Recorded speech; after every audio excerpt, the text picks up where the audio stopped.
Section 5.5 goes over factoring polynomials. This is something you constantly see. So we're going to start with this by factoring out the greatest common factor. Sometimes you're going to be given just numbers, sometimes you're going to be given monomials, polynomials, so on and so forth. So with these, when you factor out the greatest common factor of two or more numbers, you're looking for the prime factorization of them, and then you can multiply in order to get that. You can also find all of the factors of each number in order to get your prime factor, or your greatest common factor.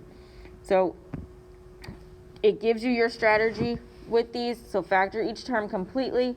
You can write the product of each factor as that is common to all of the terms, and then on each of these factors use an exponent equal to the smallest exponent that appears on the factor of any of the terms. So if we look at the first set of examples, we're just finding the greatest common factor. For example A, we have 8x squared y and 20xy cubed. So with these, I like to take each of these numbers separately. So I'm going to have an 8, I'm going to have a 20. For the 8, my factors, I start with 1. I have 1 times 8 is 8. Then I go to 2. 2 times 4 is 8. 3 is not a factor of 8, but 4 is, but we already have the 4 down. So all of your factors of 8 are 1, 2, 4, and 8. If I move to the 20, I have 1 and 20, 2 and 10. 3 does not go into 20 evenly. 4 goes in 5 times. So I have 1, 2, 4, 5, 10, and 20. You want to find the ones that are the same. So you have a 1 in both of these, you have a 2 in both, you also have a 4 in both. The greatest of those three numbers is the 4, so the 4 is the greatest common factor between the 8 and the 20. However, you still have the x squared y that's attached to the 8, and the xy cubed that's attached to the 20. So when you look at these, you also have an x times y, as well as an x times y times y times y. So your greatest common factor between these variables is actually going to be the smaller exponent.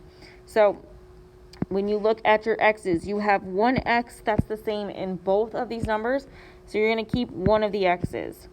Then you have one y that's the same in both of these numbers, so you keep one of the y's. So we just have 4xy. That is your greatest common factor between the 8x squared y and the 20xy cubed. So for example B, we have 30a squared, 45a cubed b squared, and 75a to the fourth b. So I'm going to separate these three numbers and find the factors of each of these three numbers. So starting with the 30.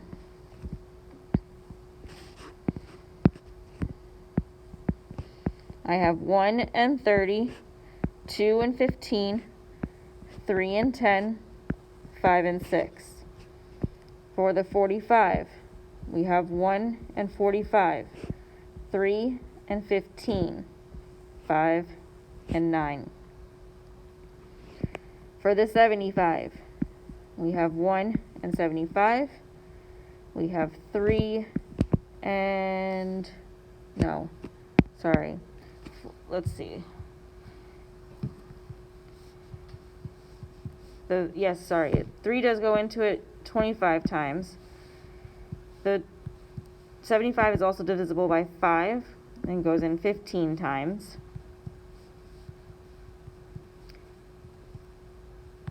And then I think that is it. Yes. All right. So if we look at all three of these numbers, the ones that are the same, we have a 1 in all of them. We have a 3 in all of them. We have a 5 in all of them. We have a 15 in all of them. So our greatest common factor here between all three of these numbers is the 15. So that's going to be our coefficient there. Then we have a squared. We have a cubed b squared. And we have a to the fourth b. So the same variable term in each of these numbers is just the a squared. If you see that 30a squared does not have a b attached to it, which is why we do not include the b in our greatest common factor. Even though the 45 and the 75 have a b squared and a b, because that 30 doesn't have a b, it's not a common factor between all three of those terms. Now, with your a terms, you have a squared, a cubed, and a fourth. The smallest exponent there is a squared, which is why you keep the a squared. So our greatest common factor between 30a squared, 45a cubed b squared, and 75a to the fourth b is just 15a squared. For example 2, we are given polynomials and asked to factor out the greatest common factor of each.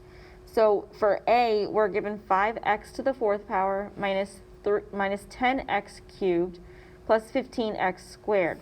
We see that all three of these terms are divisible by 5, and they all have an x attached to them.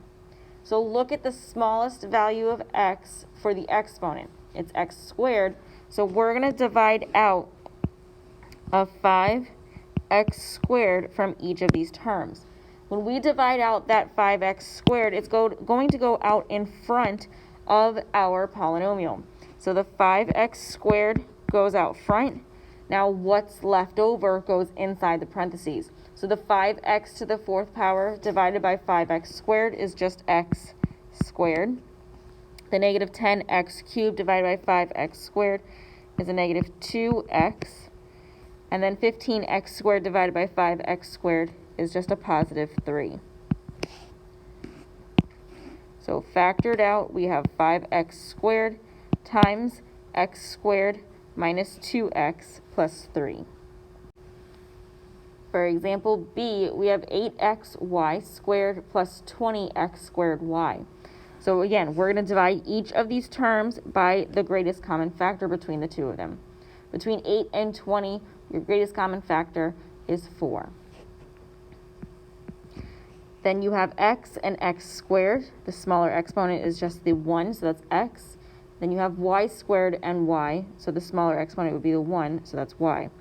So we're factoring out the 4xy, so we're going to be dividing that out, and whatever's left over stays inside the parentheses.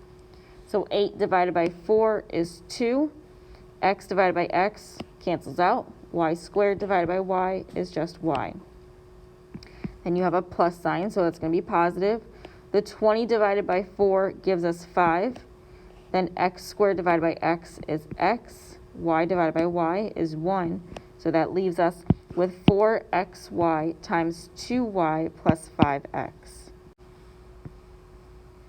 If we look at example C, we have 60x to the fifth power plus 24x cubed plus 36x squared. So off the top of your head, if you were not sure what your greatest common factor is between the 60, the 24, and the 36, you can find the factors of your smallest number to see if any of those factors go into all three of these numbers evenly.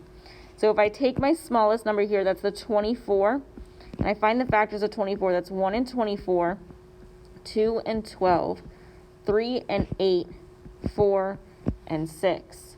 I would start with my highest number here. That's my factor. So my highest is the 24. Does 24 go into 60 evenly? No. Try the 12. Does 12 go into 60 evenly? Yes, 5 times. Does 12 go into 36 evenly? Yes, 3 times. So your greatest common factor number-wise is this 12. So we're going to divide everything by 12. And now each of these terms have an x attached to them as well. My lowest power on the x is the x squared. So I'm going to factor out the x squared as well. So 12x squared is what we're dividing each number by. So it's going to go out in front of our parentheses. What's left over goes on the inside. So 60 divided by 12 we said was 5. X to the fifth divided by x squared is x cubed. 24 divided by 12 is 2. So it's plus 2. X cubed divided by x squared is just x. And 36 divided by 12 gives us a positive 3. X squared divided by x squared is just 1. So we just have that 12x squared times 5x cubed plus 2x plus 3.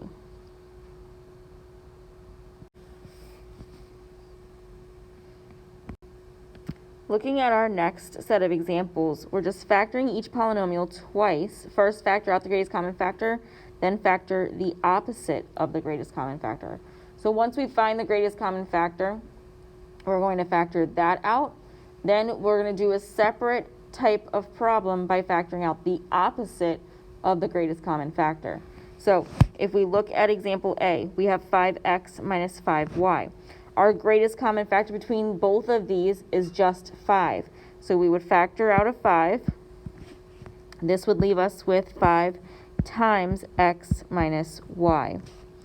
Now, the opposite of this greatest common factor of that 5 is negative 5. So if we take 5x minus 5y and we factor out a negative 5 from it, that's going to leave us with negative 5 times the opposite of the opposite of 5x is a negative 5x. So if we took that out, we're just going to be left with a negative x. Then the opposite of the negative 5y divided by the 5y is going to be a positive y. So again, this just switches the terms, the signs on those terms. So factoring out just the 5, we'll be left with 5 times x minus y. Factoring out the opposite of that 5, so factoring out the negative 5 would be a negative 5 times negative x plus y. When we look at example B, it gives us negative x squared minus 3. Between this negative x squared and this negative 3, the only common factor that these two terms share is a negative 1.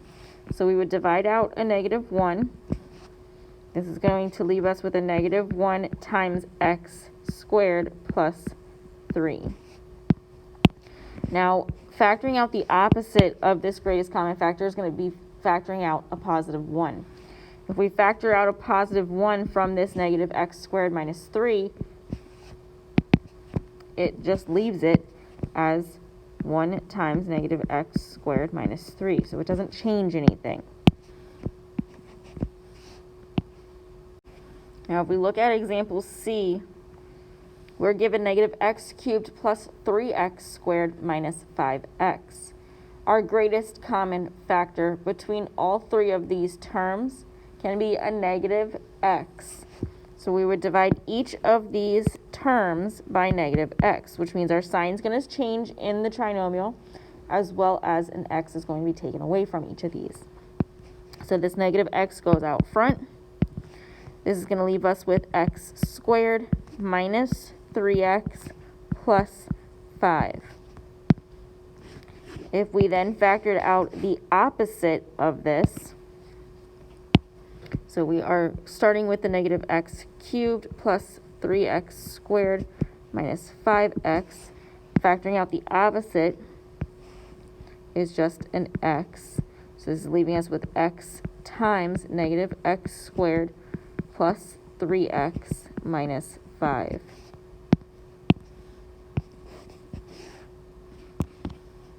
So with example 4, we're asked to factor, and we're given something that's partially factored for us. So if you look at this, you'll see that with both of these examples, what's in parentheses is the exact same. This is a step into factoring by grouping. So with some of these, they will be partially factored for you to where you have the same two terms inside the parentheses, to where if that is the case and your two parentheses are the same, you're going to take one of those parentheses and rewrite it. And then whatever's out in front or behind the set of parentheses that's being done with multiplication, you make another set of parentheses with it. So like with example A, we have x plus 3 times w plus x plus 3 times a. Because that x plus 3 is the same, we're going to rewrite it once, and then we're going to make another set of parentheses with the w and the a. So if this also kind of confuses you, you can rewrite the expression to where you have it in the form of w times x plus 3 plus a times x plus 3. And once again, you see that your two sets of parentheses are the same, so you rewrite it once, and then make another set of parentheses with the w plus a.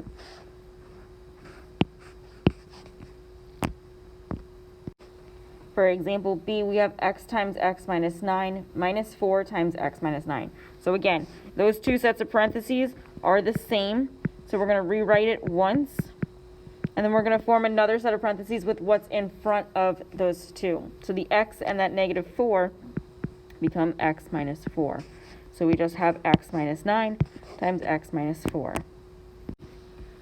So unlike these two examples, your next set of examples, you're just factoring by grouping.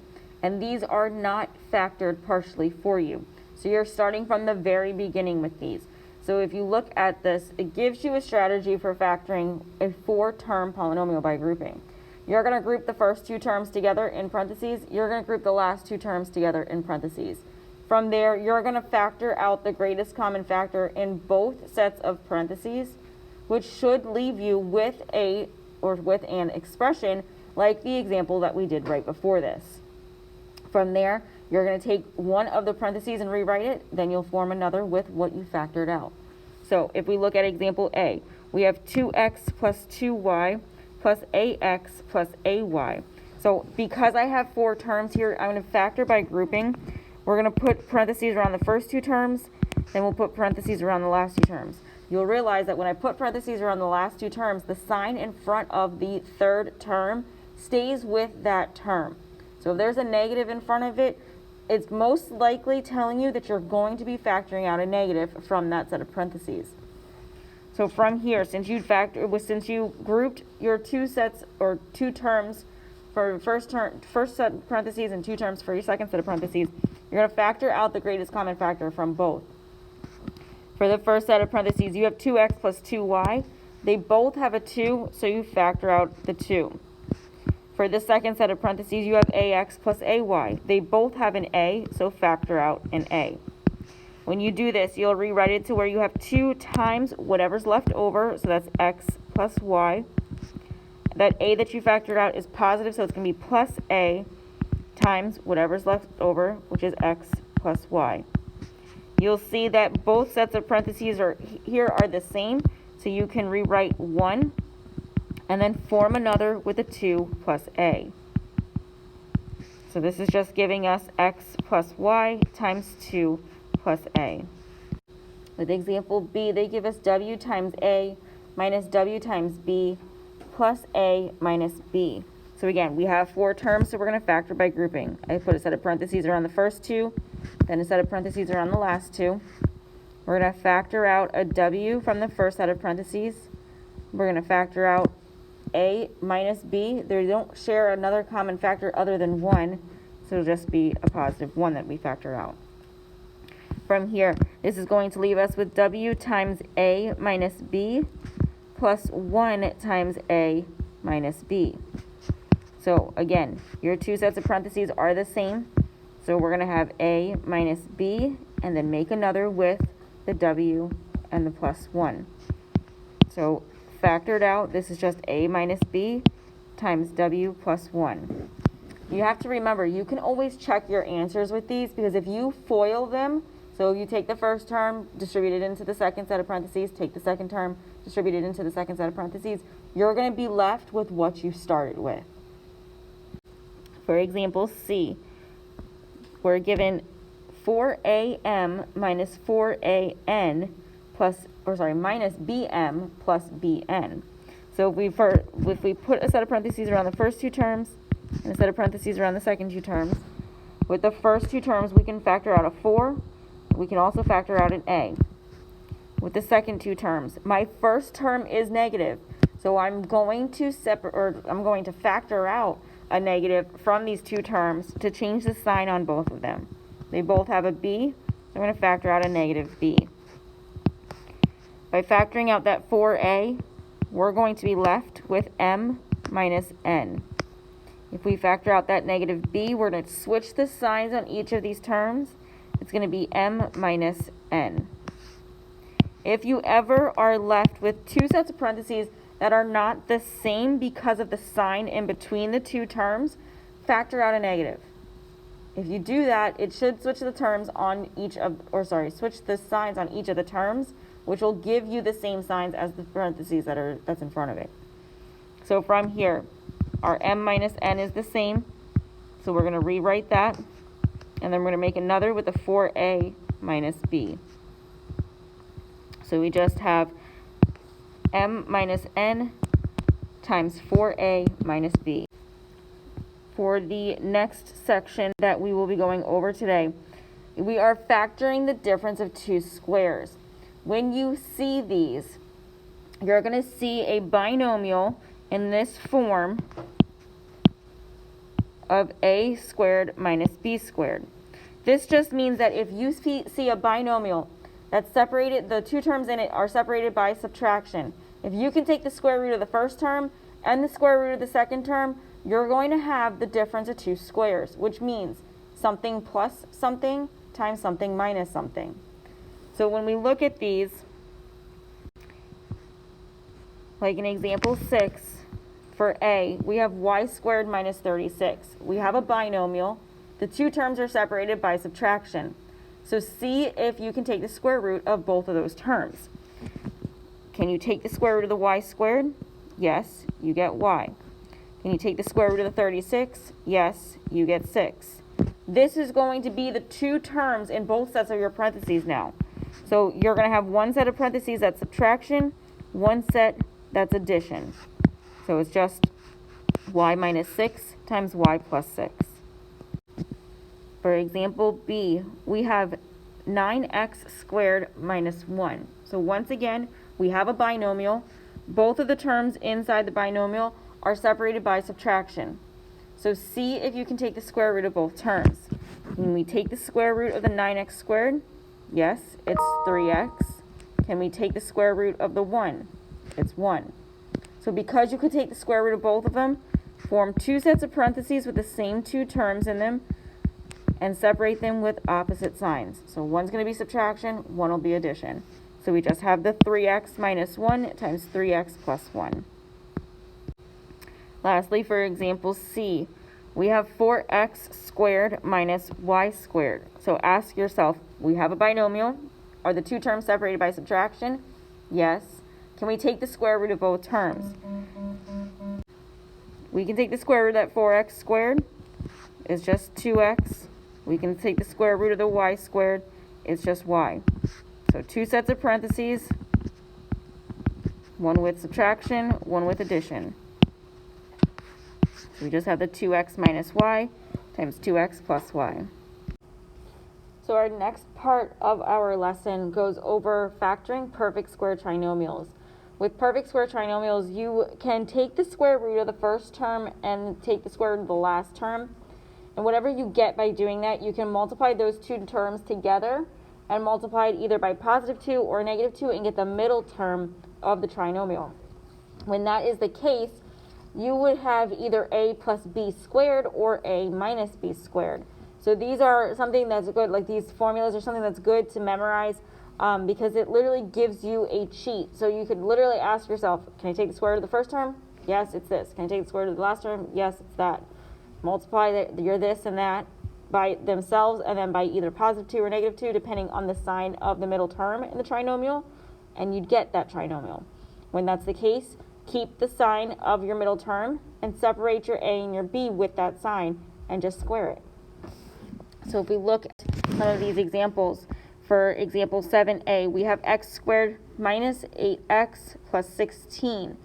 For this one, if you ask yourself if you can take the square root of the first term, your answer would be yes. So your a would be x. If you take the square root of the last term, you could do that. Your b would be 4. The sign that's in the middle or on the middle term here is a negative. So we're going to use a negative 2 times x times 4, and we get negative 8x. That is the same exact term as that middle term in the trinomial, so we know that we can use a minus b squared. So So we're just going to plug these values into our parentheses, and we would have x minus 4 raised to the second power. For example B, we have a squared plus 14a plus 49. So again, I'll ask myself, can I take the square root of that a squared? I can. It gives me a, so a is a. Can I take the square root of that 49? I can. So b is the square root of 49, which is 7. The sign of that middle term is positive, so if I do positive 2 times a times 7, I should get that middle term, which in this case I do. That 14a is equal to that positive 14a, so we will use a plus b squared in order to factor this. So we said a is a, b is 7, so that gives us a plus 7 to the second power. In example C, we have 4x squared plus 12x plus 9. So if we take the square root of that 4x squared, we get an a of 2x. If we take the square root of that 9, we get a b of 3. That middle term has a sign that's positive, so if we do 2 times 2x times 3, we should get that 12x, which we do. So that 12x is the same as that middle term. We can use a plus b squared. So this is going to give us 2x plus 3 raised to the second power.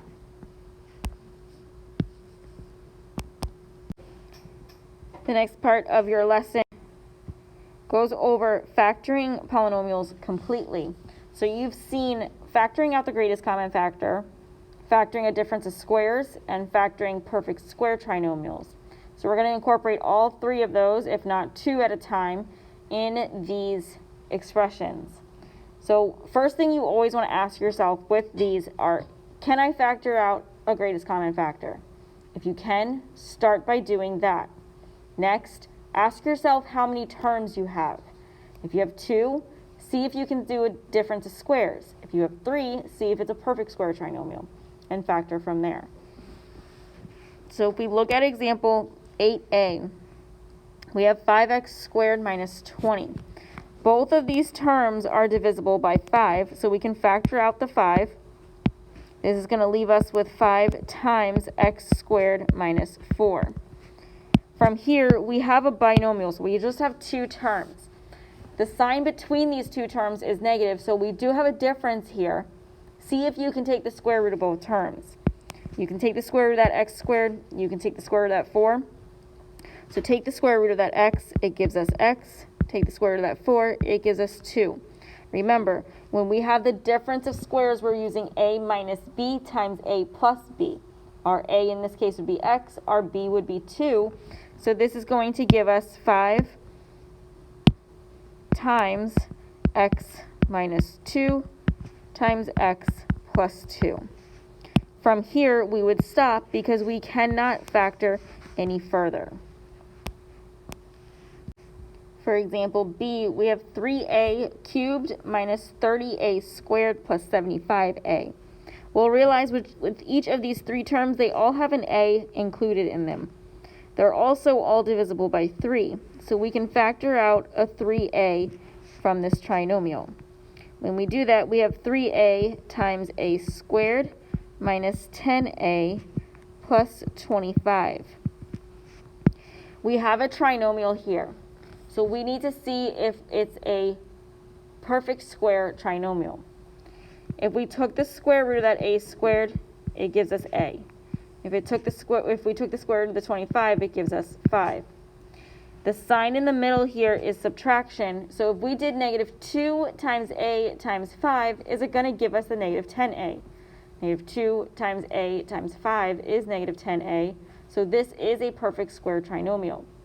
Because the sign in the middle is subtraction, we can use a minus b to the second power. So this 3a stays out front. Our a we said is a. Our b we said is 5. We're going to put subtraction between those 2 and raise that parentheses to the second power. So 3a times a minus 5 squared is that 3a cubed minus 30a squared plus 75a factored out completely. Our last example within this lesson is example C. We have negative 2b cubed minus 16b squared minus 32b. Every single one of these three terms has a b attached to it, so we'll factor out a b. They're all negative as well, so we'll factor out a negative. And then each of them are divisible by 2, so we're going to factor out a negative 2b. When we factor out that negative 2b, we're going to be left with b squared plus 8b plus 16. Now we ask ourselves, if we have a trinomial, can we factor the first and the last term, multiply those two by 2, and get the middle term? So if we take the square root of b squared, that's b. If we take the square root of 16, that's 4. We have addition here, so 2, positive 2 times b times 4 should give us that 8b. It does, so we do have a perfect square trinomial. Because that positive is there, we're going to use a plus b squared with this. That negative 2b is going to stay out front. And then we're going to have b plus 4 raised to the second power.